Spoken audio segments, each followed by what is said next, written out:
Môre geliefde, welkom op hierdie pragtige Saterdagoggend. Vanmôre hoor ons dat die kerk geweldig anders as die wêreld is. En dis iets wat ons 'n jaar voortdurend van mekaar gesê het. In die wêreld is dit die een wat bo uitkom, wat dikwels die meeste geraas maak, wat dikwels bo oor ander loop, want is gewoonlik die kortste pad boontoe. Maar nou kom die Here Jesus self vir ons vanoggend sê, daar in Lukas 22, die belangrikste onder julle moet soos die geringste wees. En die een wat die leier is, soos die een wat dien. Nou, hierdie ding het ons hierdie jaar vir mekaar hele paar keer gesê, dat God ons roep om anders te wees. So anders, dat ons soos vreemdelinge sal uitstaan. En ons moet onsself bewustelik daarvan verset om in die kerk by enige magstryd, twis, risie betrokke te raak. Dis nie die een wat homself die beste kan handhaaf en sy wil laat geld wat in die kerk belangrik is nie. Nee, wie is dit dan?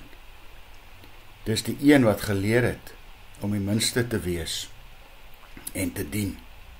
Sy lewe is uiteindelik tot eer van God.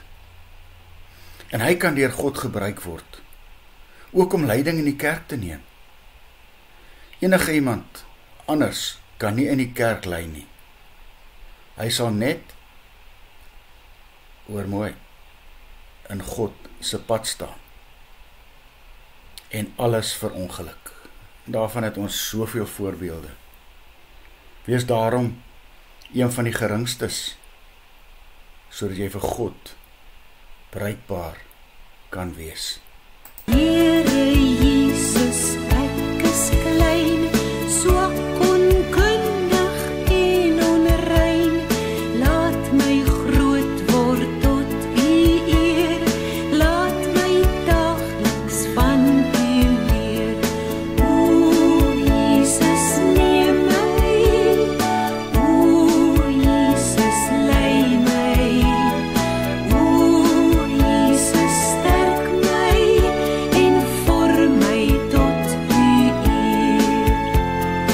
Jesus, laat my nooit vergeet dat U alles van my weet.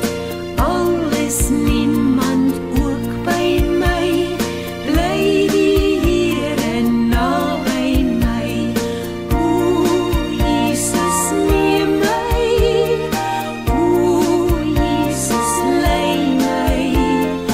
O Jesus, sterk my en vorm my tot U eer. Here Jesus, dankie dat ons anders is.